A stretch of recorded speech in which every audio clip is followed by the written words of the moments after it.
katika jina la Yesu. I'm going to greet you once again in the name of Jesus. Ariko ngo abandirimbe gatoyi. But I'm going to sing for a little bit. Kwa hiyo ambao wanajua wimbo huu watanisaidia, tutakwenda pamoja. For those who know the song, they're going to help me. Let's go together.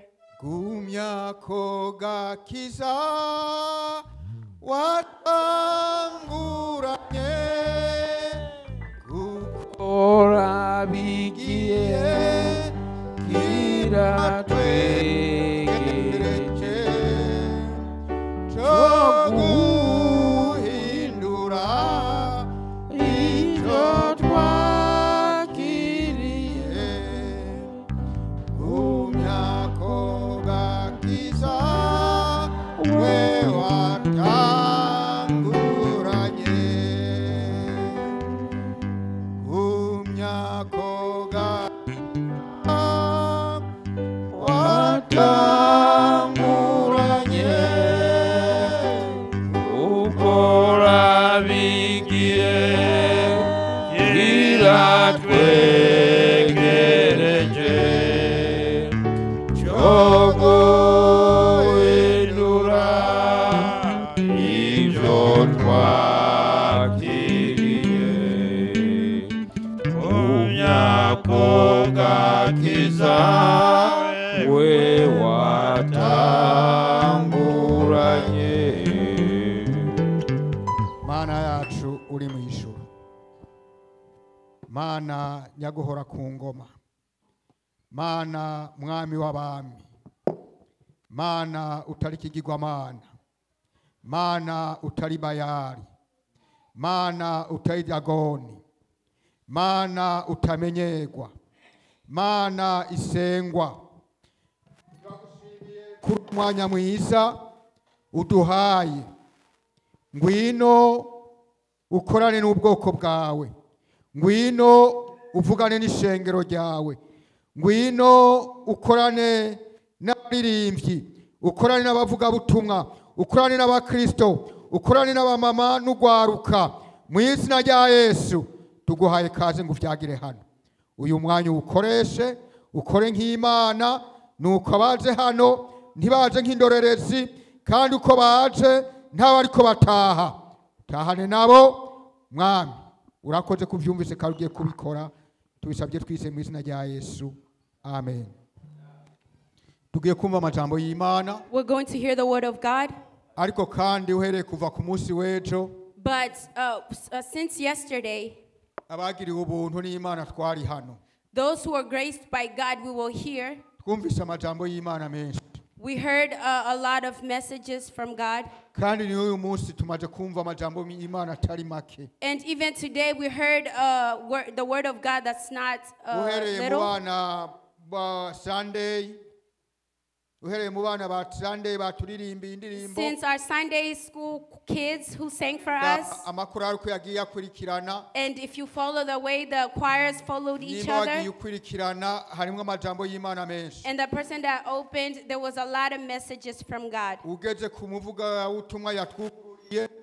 The person who opened for us, Atubwiye amajambo y'Imana yahawe n'Imana meza mazima. he gave us a message that he was given to him by God, and it was a good message. Amajambo y'Imana avuga ku kwihana. The word of God that said about repenting. Nyabyaha yoramba akamara imyaka igihumbi. Even if an evildoer, their days are prolonged for 1,000 years, Amaherezo yiwe ni meza. is their end good? Amaherezo yiwe ni mabi. Their end is going to be bad. Imana idufashe cyane. May God help us.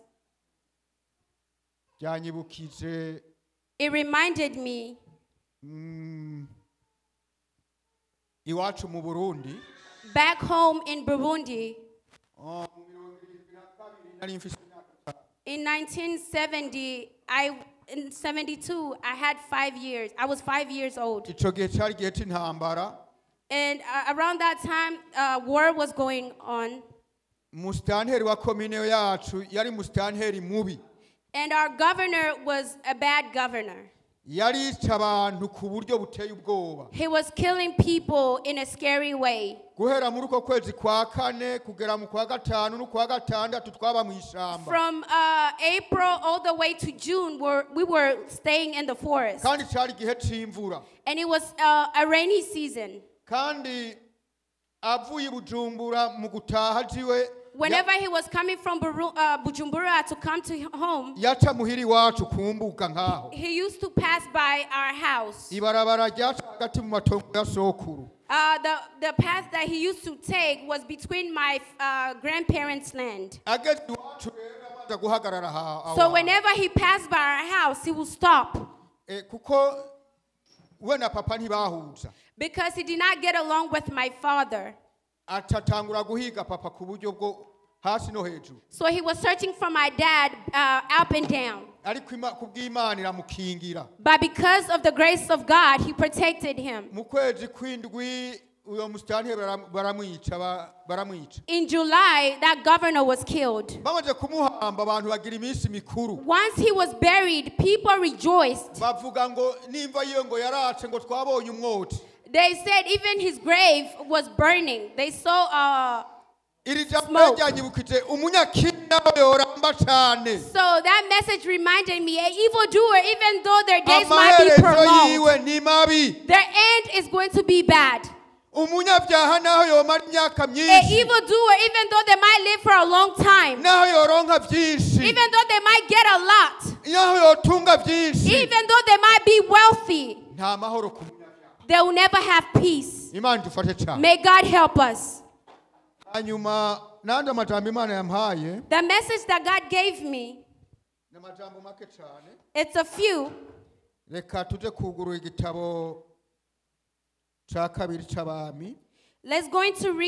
go and read in 2 Kings.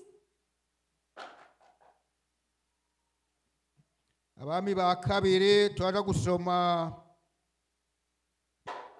amajambo aboneka hajya ku murongo wa 19 turageza ku mirongo 22. 2 Kings chapter 19.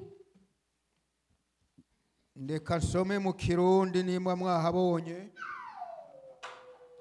Wabami ba kabiri umurongo wa 19 kugira ku mirongo 22. Igice ca kabiri. I'm sorry, 2 Kings chapter 2. Abami ba kabiri. 2 Kings igice ca kabiri.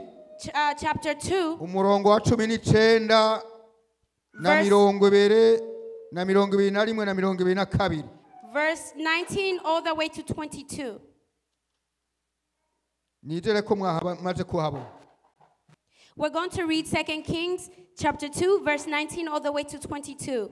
Then the men of the city said to Elisha, "Please notice the situation of this city. It's present as my Lord sees, but the water is bad and the ground barren."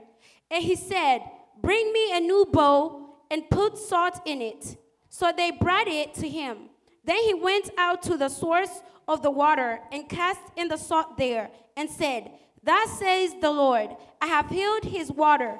From it there shall be no more death or barrenness." So the water remained healed to this day according to the word of Elisha, which he spoke. Amen. Bwana Yesu asifiwe. Praise the Lord.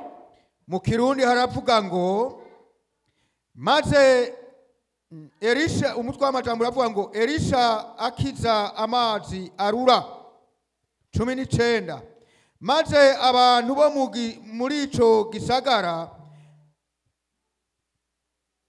babarira Elisha bati, "Raba iki gisagara ingene cubatswe ahantu heza nk'uko nawe ubibona mugenzi, ariko amazi yaho ni mabi kandi atera uburambu mu gihugu." 20. Aravuga ati, "Nimunzanire akavya gasha mugashiremwo umunyu." Nuko barakamuzanira mu gisagara aja kwiriba aritereramwo umunyu aravuga ati uku niko uhoraho agize ngo akijije aya mazi ntazosubira kurura urupfu canke kurumvya. 22 nuko amazi arakira gushitsa na bugingo n'ubu nk'uko ijambo Elisha yavuze liri. Amen. Amen. Tunasoma Wafalme wa pili mstari wake wa 19 mpaka 22. Tunasoma. Watu wa mjini wakamwambia Elisha, angalia, twakusihi mahali pa mji huu ni pazuri kama bwana wangu aonavyo, lakini maji yake hayafai na nchi huzaa mapooza. Akasema, nileteeni chombo kipya mtie chumvi. Akamletea. Akatoka akaenda akatupa ile chumvi humo ndani, akasema, Bwana asema, nimeyaponya maji haya, huko tena kufa pooza. 22. Hivyo yale maji yakapona hata leo, sawa sawa na neno la Elisha alilonena. Amen. Yesu ashimwe cyane. Praise Jesus. Amajambo Imana yampaye, The word that God has given me, ni uyu twari gusoma uyu murongo umwe gusa wa 19. was going to read just verse 19. Izi nkuru ni nkuru za Elisha n'aba bantu baba muri kino gisagara. This message, it's a message from Elisha and the people he was living with. Ntaho ndabona izina ry'iki gisagara n'igihugu giherereyemo. I did not see where this nation was or which country it's from. Ariko bigaragara ko aba bantu baba muri kino gisagara, but it's to say that the people who were living in this nation, cyari gisagara cubatswe neza, it was a city that was built well, kandi kiri ahantu heza, and it was in a good place, kirimwo amazu meza, and it had good houses kirimwo imihanda myiza, and good views kirimwo indya nziza, and good food ibinyobwa vyiza, and even good drinks. ariko cyari kibuze iki? But it did not have what? Amazi meza. It was missing good water. Amazi yaca muri ico gisagara, The water that was coming into this city ni ukuvuga abadamu bayanyoye is to say that when women drank it, bagiye gutwita canke gusama inda, whenever they got pregnant, vyaca koroka. they will have a miscarriage. Imana idufashe cyane. May God help us. Aba bantu rero So these people, bamara imyaka muri ico gisagara, they stayed for a while in this city ata mwana avuka muri ico gisagara. without a woman giving birth in that city. Barabona neza ko ari ikibazo They saw that it was troubling. mu gihe hobaho igisagara, So in times where there is a city abantu bakirimwo, and people are there, kandi uko abantu bakirimwo niko bakura, niko batera basaza, and the way the people are there, they continue to get old, ata abandi bavuka. but there's no new generation coming out of it. Murumva ico gisagara cyo gifise amahoro? Will there be peace in that city? Ni ukuvuga ko ico gisagara gitera gihona.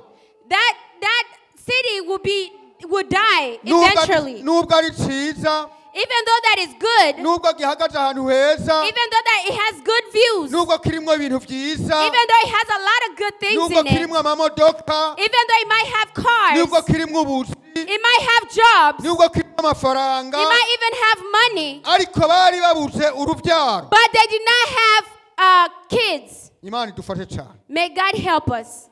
Aba bantu bamaze kubona umukozi w'Imana, So when they went to the servant of God, baramubwira ati mugenzi, they told him, our brother, raba kino gisagara look at this nation. gihagaze ahantu heza kimeze neza, It is in a good place and it looks good. ariko amazi yaho But the water that's in here, atera uburambu. it's giving people barrenness. Elisha arababwira ati nimundanire akavye agasha Elisha told them, bring me a new bowl musiremwo umunyu and put a salt in it. barakamuzanira And they brought it to him. ngo aca aragenda kw'iriba kw'isoko ry'ayo mazi Then he went to the source of that water. atereramwo And then he put it in there. avugira ko amajambo y'Imana. And then he put the word of God on top Ayo of it. mazi ngo acagira gute? So what happened to that water? Ayo mazi aca arakira That water was healed. na bugingo n'ubu ni And mazima. until now, it's still healed. Abantu batangura kuvyara, People started giving birth. abantu baratwite People baravyara, got pregnant and they gave birth. baronka abana. They had kids. Yesu ashimwe cyane. Praise the Lord.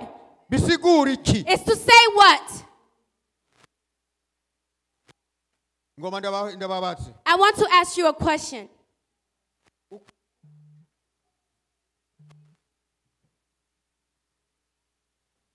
Ndababaze. I want to ask a question. Uko abantu bakira ijambo ry'Imana muri Afrika niko bakira ijambo ry'Imana hano muri Amerika. The way people used to receive the word of God in Africa, is it the same way they receive it here in America? Eh? Huh? Kubera iki? Why? Uko abantu bakira ijambo ry'Imana muri Afrika. The way people used to Nuko receive the abantu word of bakira God ijambo in ry'Imana Africa, hano is muri it Amerika. the same way they receive it here in America? Umwe yavuze ngo no. Somebody said no. Hari uwundi yomuhinyutsa. Is there another person that can go against them? Go ahead. Avuze? She said that they received the same words.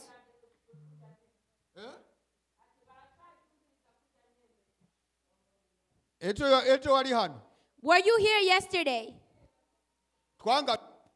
Were we like this? Eh? Were we the same amount of people that's here today? Was it the same amount of people that was here yesterday? Bwana Yesu asifiwe. Praise the Lord.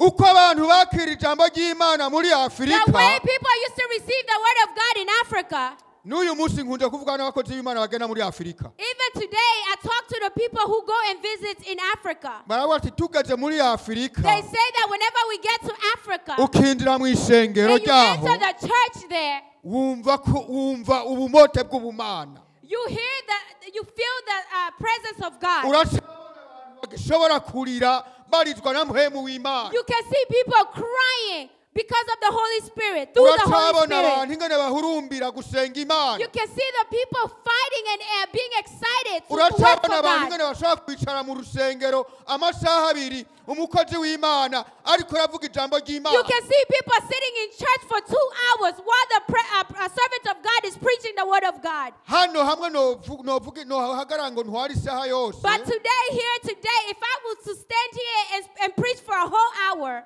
Noba nsigaranye n'aba badiyakoni kazi ngaha n'abamama the only people who will be left will be these n'abaririmbyi deacons here bakeyi. and a few choir members. Abandi mwese muba muri hanze. Everybody else will be outside. Siko kiri. Isn't that the way it is?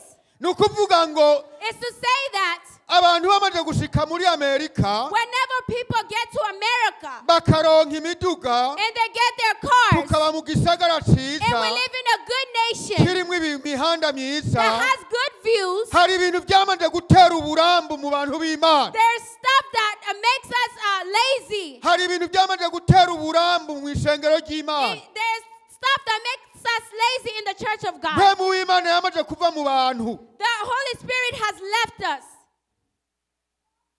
Uyu munsi Today, amashengero menshi a lot of churches, ahavugwa ukwihana ivyaha the places where you will hear to repent, n'ahavugwa amajambo y'Imana yo gucakira. and other places that preach about riches and stuff like that. Yo kuronka imiduga.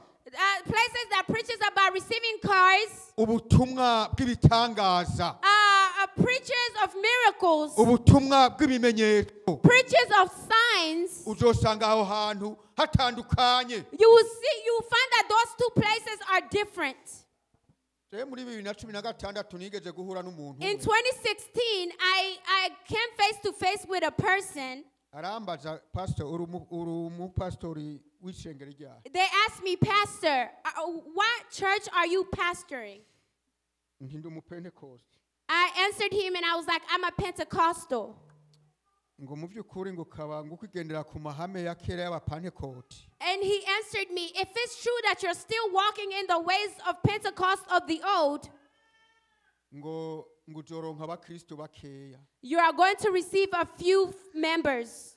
Ndamubwira nti nta makuru. And I told him, there's no news, Naho baba babiri canke batatu even if there are 2 or 3 batunganye imbere y'Imana, that are good in front of God, abo bazoba bamaze. those will be enough. Ni kuko wibuke Because remember, Yesu yavuze ngo Jesus said this, aho babiri batatu bazoba bakuraniye mu izina where 2 ryanje or 3 are sitting in my ngo name, nanje nzoba ndihe I'll be where? hagati muri I'll bo. be between them. Bwana Yesu Praise asifiwe. the Lord.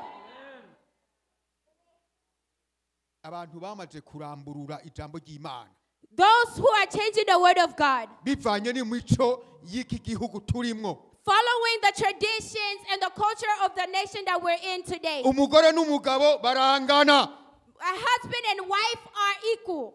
umwana na se barangana. A child and their parents are equal. Wewe uri umuvyeyi nkano muri yemeye kutemeye guca bugufi, If you're a parent and you want to humble yourself, umwana arigendera. a child will live. Yiriye I'm living. aho muri Afurika umwana w'umukobwa akava mu rugo akagenda agakota inzu yiwe akayibamwo. In Africa, a daughter to leave their house Kandi and go and rent a house, mu rugo kwa se ari nkahajya. and their father's house is right there. Hari aho mwari bwabibone. Is there a place that you will ever find that? Eh? Ariko uyu munsi But hano today here, arava mu rugo she leaves her father's Akagenda. household and she goes. afise byose, afise akazi, afise She imodoka, has a job, a car. akagenda She goes agapanga inzu, and she rents her own akayibamwo, house and lives nta there. mugabo afise She doesn't have a husband, kuko afise ki byose. but because she has everything.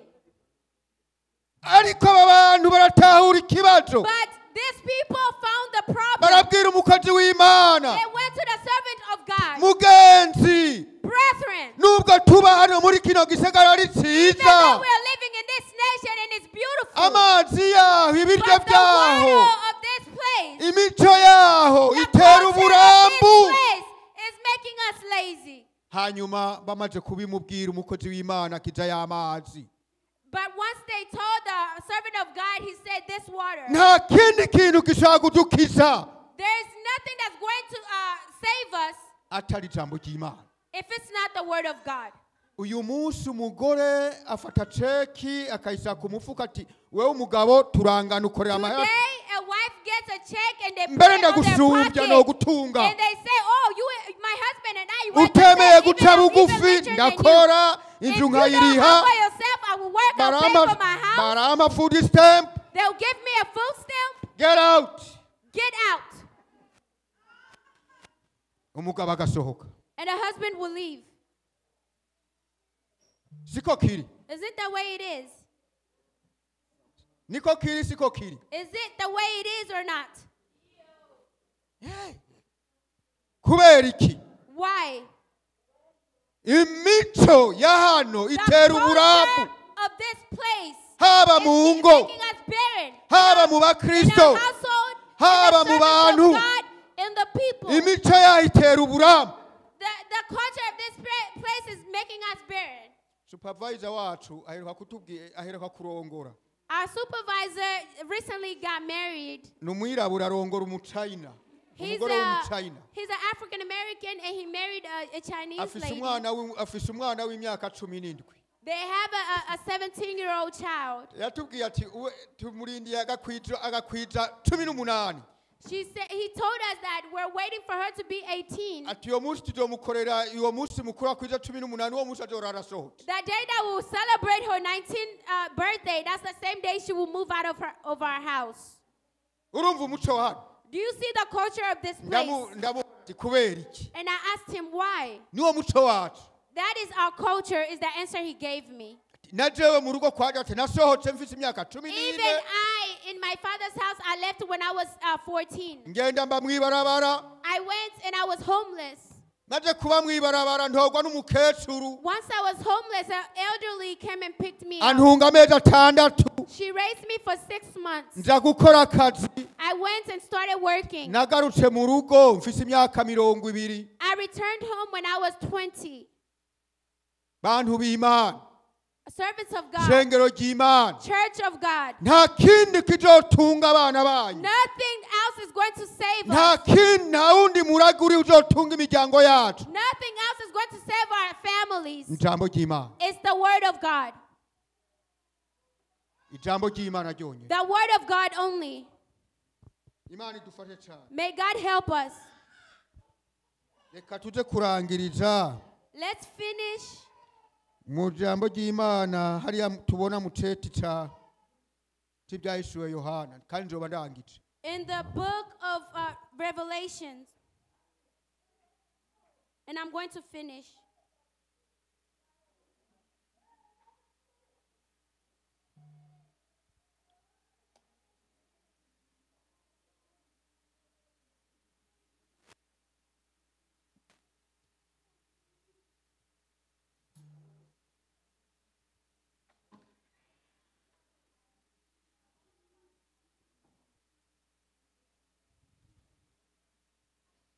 Bwana Yesu asifiwe Praise the Lord. ya ijambo ry'Imana ni ryiza The word of God is good.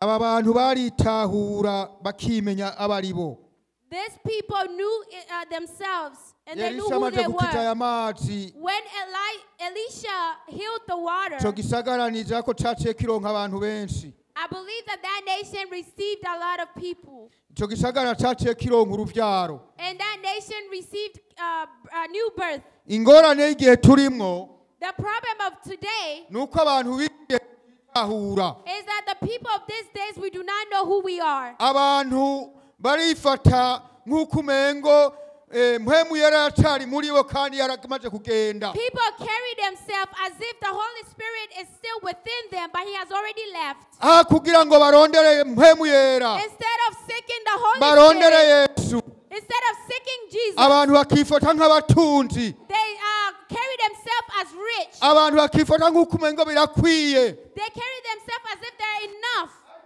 baramaze gutakaza but they have already lost everything. angirije kuri aya majambo aboneka hano mu byahishuwe Yohana igice cya 3 umurongo wa 14 Let's finish in the book of Revelation. turaza gusoma aya majambo aboneka muri iki ceti candikiwe ishengero kandi tuzoba tugiye kurangiza We're going to read in Revelation chapter 3, ibyahishuwe Yohana igice cya 3 umurongo wa 14 verse 14. abahabonye bashobora gusoma Okay, let's go ahead and read the book of Revelation chapter 3, verse 14. And to the angels of the church of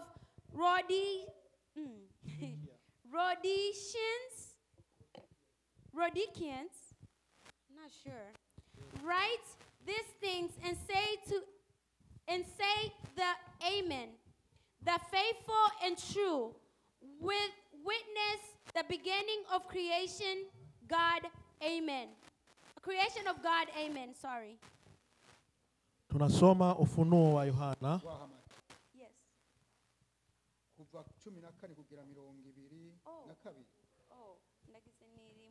I'm sorry. Let's read the book of Revelation, chapter 14, all the way to 22. And the angels of the church of Rhodicians, write these things, says Amen, the faithful and true witness, the beginning of the creation of God. I know your works, that you are neither cold nor hot. I could wish you were cold or hot. So then, because you are lukewarm and neither cold nor hot, I will vomit you out of my mouth. Because you say, I am rich, have become wealthy, and have need of nothing, and do not know that you are wretched, miserable, poor, blind, and naked.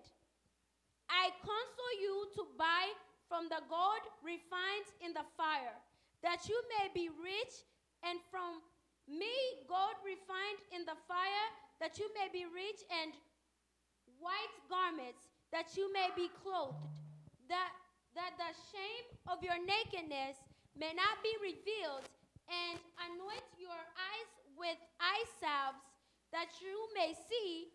As many as I love, I rebuke and chasten. Therefore, be zealous and repent. My voice and open the doors, and I will come in to him and dine with him. And he with me.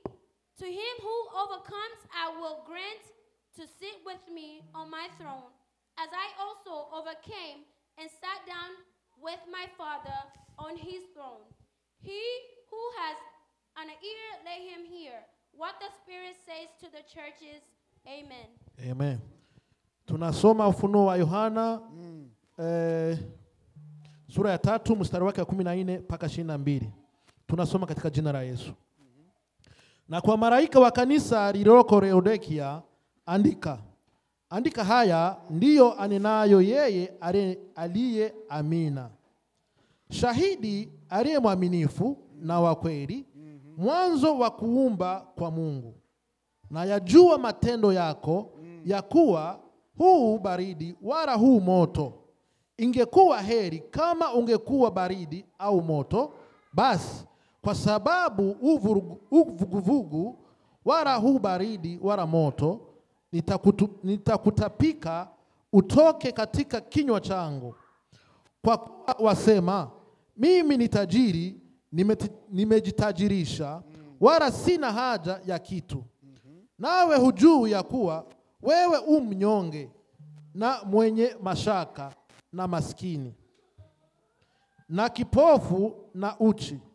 Nakupa shauri, ununue kwangu dhahabu iliyosafishwa kwa moto, upate kuwa tajiri, na mavazi meupe upate kuvaa. Aibu ya uchi wako usionekane, na dawa ya macho ya kujipaka macho yako upate kuona. 19. Wote ni wapendao mimi na wakemea na kuwarudi. Basi uwe na bidii ukatubu. Tazama, nasimama mlangoni na bisha. Mtu akisikia sauti yangu na kufungua mlango, nitaingia kwake, nami nitakula pamoja naye, naye pamoja nami. Yeye ashindaye nitampa kuketi pamoja nami katika kiti changu cha enzi, kama mimi nilivyoshinda nikaketi pamoja na Baba yangu katika kiti chake cha enzi. Yeye aliye na sikio na asikie neno hili ambalo Roho ayaambia makanisa. Amen. Amen. Amen. Asifiwe. Praise the Lord. Haya ni mazuri This is a good message ambayo that Jesus himself, na mtumishi wa Mungu he spoke with the servant of God John. na akaagiza kwa ajili ya kanisa And he hili sent to him to this church, la Laodikia. the Laodiceans. No, Even me, when I was reading this message, nimekwenda kuyafananisha na kanisa la siku za mwisho I compared it to the churches of these days, au kanisa la hapa Marekani. or the churches of this nation. Ni kanisa It's a church that does not know themselves. halitambui wakati huu. It does not know the time that they're in. Hawa watu wa mji huu walivyojitambua, The same way the people of this nation knew who they were, wakatambua shida and walionayo, they knew the problem that they had, wakamulilia mtumishi wa and they Mungu, cried to the servant of God, na mtumishi akaweza kuwamalizia shida yao, and that servant was able to solve their problem, na wakapona tatizo kabisa. and they finished that problem. Na haya maneno yameandikwa kanisa hili, And this message was written to this church. ni kanisa ambalo lilikuwa kama tajiri, This church thought they were wealthy. linasimama kama linajiweza A church that was standing as if they have everything. Katika muamini Mungu. In the way that they believed in God. Katika wokovu. In their salvation. Yani lina kila kitu. They thought they had everything. Ambalo halitubu. A church that did not repent. Kanisa ambalo haliungami dhambi. A church that was not repenting their sins. Linajiona kwamba liko sawa sawa. They thought that they were good. Kanisa ambalo linajiona kwamba they thought that they were holy in front of God. Lakini Mungu anapolitazama, but when God was looking at it, Mungu anaona matendo yao. God saw their ways. Ya kwamba hawafai. That they were not wealthy. Ni masikini. They were not rich. Maskini wa kiroho. They were poor in their spirit. Mungu atuhurumie sana. May God help us. Ngo wandikire umumarayika w'ishengero Laodikia. Write to the angel of the church of Laodiceans. Uti uwita amen. The ones that call themselves amen. Ichabo nacho kwizigirwa. The faithful and true witness. Kandi cyukuri. True witness. Inkomoko y'ivyaremwe n'Imana aravuga ibi. The beginning and the creation of God says this. Chapter 14. Gondazi ibikorwa vyawe. I know your ways. Yuko udakonje kandi ntubire. You're not hot nor cold. Icompa ugakonja cyangwa ukabira. Only if you could be hot or cold. Kanisa la siku la mwisho. The church of these days. Tusomee mstari wa 15. Mama Eto, can you please read us chapter verse 15?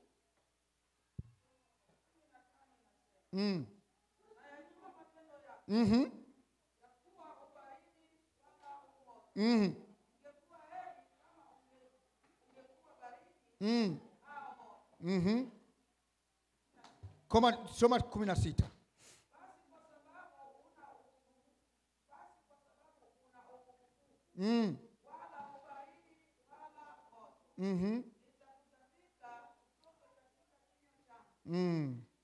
Asante sana. Thank you. Imani tukiri basi. May God forgive us. Ninayajua matendo yako. I know your ways.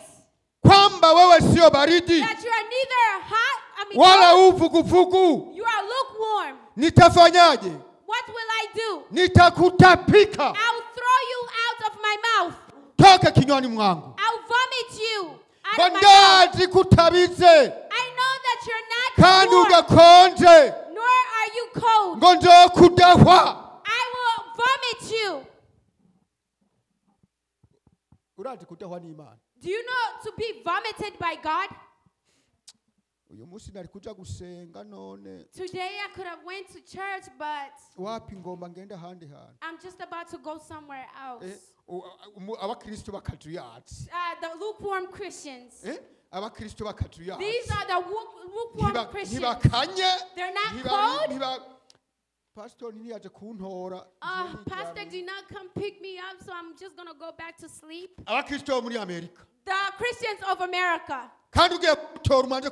Even if you go pick them up, I'm still eating. My fufu is still warm. Ngo ndazi ibikorwa byawe. I know your works. Imana irazi ibikorwa byawe byose. God knows all of your works. Irazi inzira zawe He byose. knows all of your ways. Irazi ibyiyumviro byawe He byose. knows all of your thoughts. Niba udakonje Even if you're not cyangwa cold, ntushuhe, nor Imana hot, igiye kugudahwa. God is going to vomit you.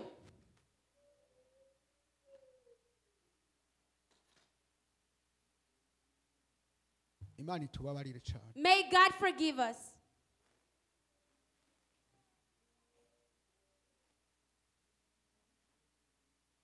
Uti akaga ishengero ligezemo. Do you know that the troubling time that the church is in, Kanisa la siku za mwisho.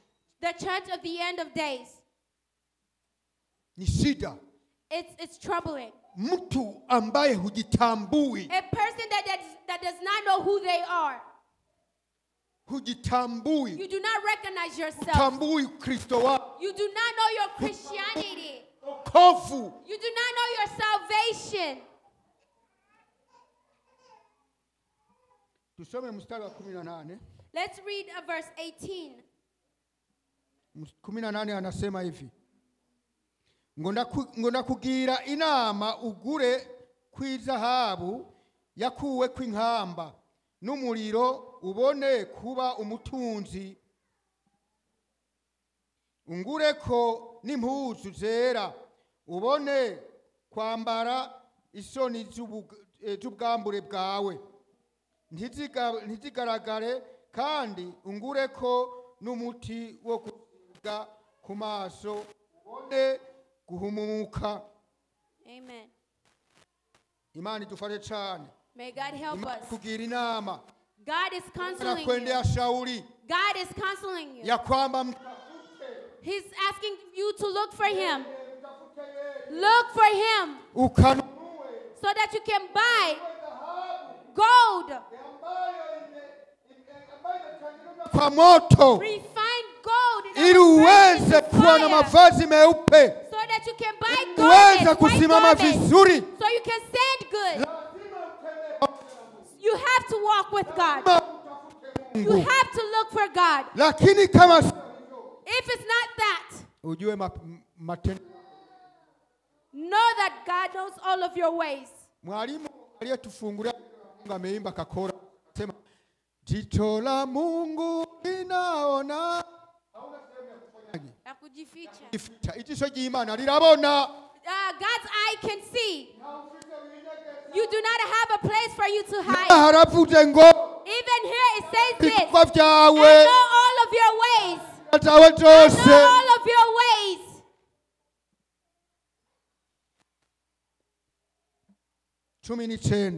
19. Aravuga ngo mama yetu tusomee 19 tena.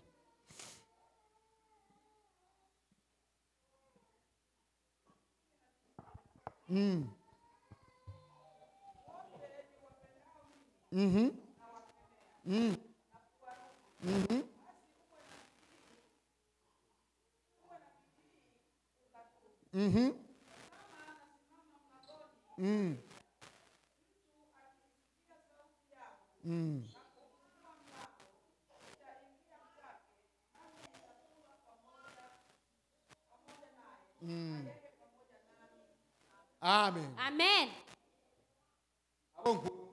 Those who I love, I rebuke. Ndabakangira nuko gira umwete wihane. I rebuke and chasten, therefore be zealous and repent. The word of God is asking us to repent truly. To repent. To repent sin. So that you can walk with God. So that you can see the good of God. You have to repent.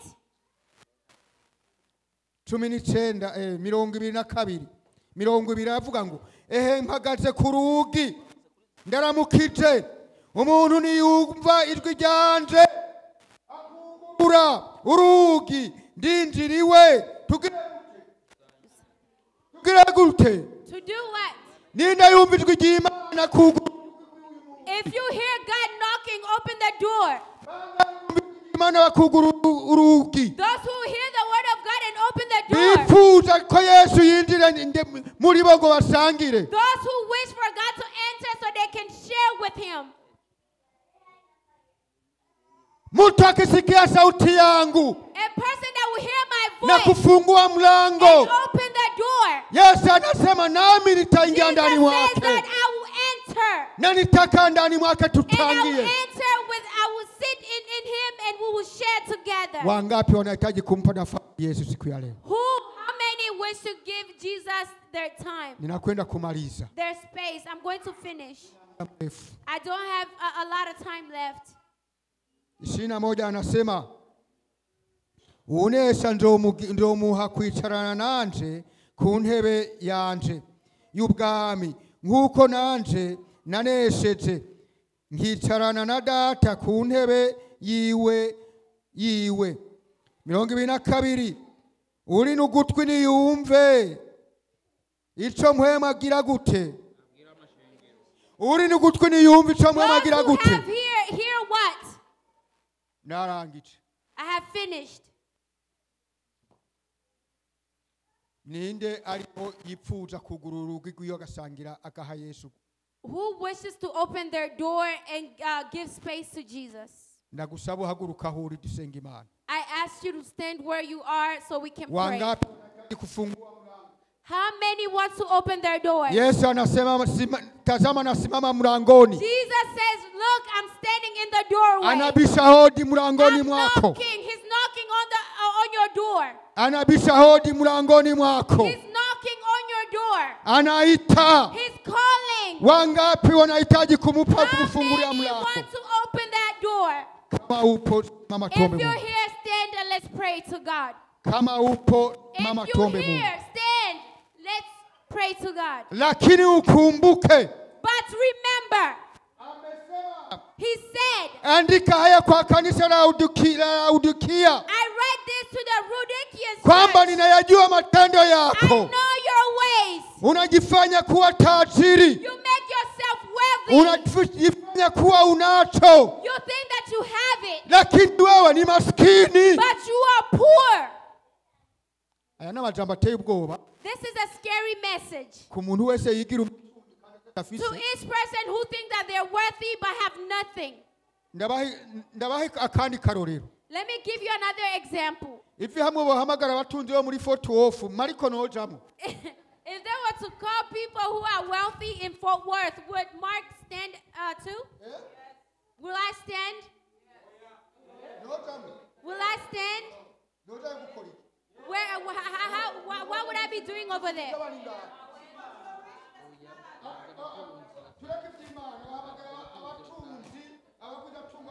Let's leave God aside. I'm talking about the wealthy or rich of this earth. Will I be able to stand? Why would I not stand? Why? I cannot stand there because I am poor. Those who are rich have their companies. Will I be able to sit with the CEO of Cargill? Will I stand with Bill Gates? Will I stand with the owner of Amazon? The word of God says, I know your ways. You carry yourself as if you are wealthy, but you are poor. Why? People carry themselves as if they have all the requirements of God. But God sees you as if you are poor. You are a poor person. God is calling you. He says, come here. Come and get from my gold so that you can build, so that you can buy a white garment, so that you can wear, so that you can stop walking while you're naked in front of God. But we are carrying ourselves as if we are rich. May God forgive us. We called for a person who wants to open that door for Christ. For the ones who want to walk with God. If there is no one, may God bless all of you. If we are all rich, may God bless you.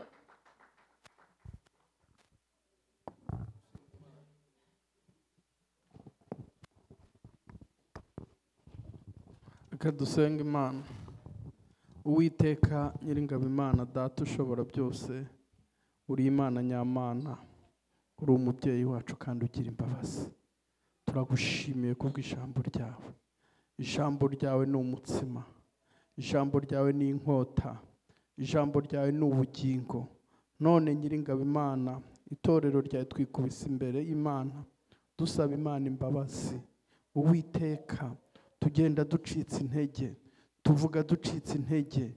Niyo mpamvu twinginze Imana Data, wowe Nyiringabo Imana ntaho uhishwa, ngo umuririmbyi yaravuze ngo ntabwo nakwishura mbona imbere n'inyuma.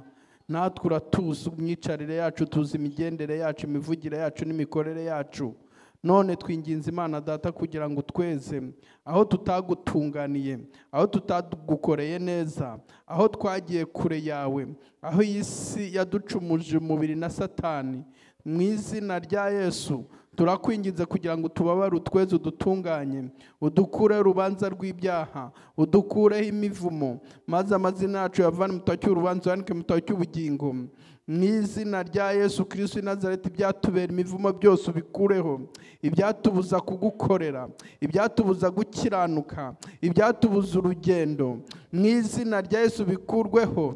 Utwambike imbaraga z'umwuka w'Imana, ugendane natwe, tukubere ubwoko nawe ukomeze kutubera Imana. Kubw'ijambo ryawe ngo nimba tudashyushye cyangwa tudakonje ngo uje kuturuka, dusabye Imana imbabazi. Reka utwambike imbaraga z'Imana, reka udukangure mu izina rya Yesu, dukore ku maso. Reka mu izina rya Yesu uhembure umurimo muri twebwe, tugukore tubikunze, tubikuye ku mutima, dukiranutse, kandi uduhe guca bugufi, uduhe kwizera Imana, uduhe kugendana nawe, uduhe kubabera kuko nawe uri uwera, kugira ngo uje gutora itoro uzasange twiteguye. Tukweretse umukozi wavuze ijambo ryawe, Uwiteka Nyiringabo Imana yavuze uko wamutumye, arakarabye imbere y'itorero nk'iri, ahasigaye nta hacu, natwe ntaho twakwigeza.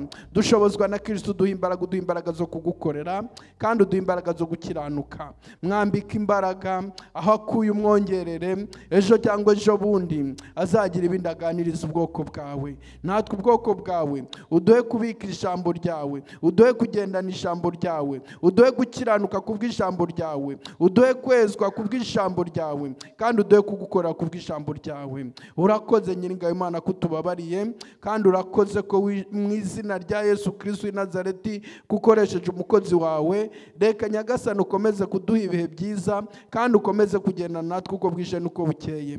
Tukweretse gahunda ziri imbere kugira ngo urusheho kuziyoborera, kandi urusheho kuturwanirira. Umwanzi Satani ntaducengeremo ngo asahure ijambo ryawe. Mu izina rya Yesu abadayimoni basahura, mu izina rya Yesu turabatwitse, twukoze mu izina rya Yesu.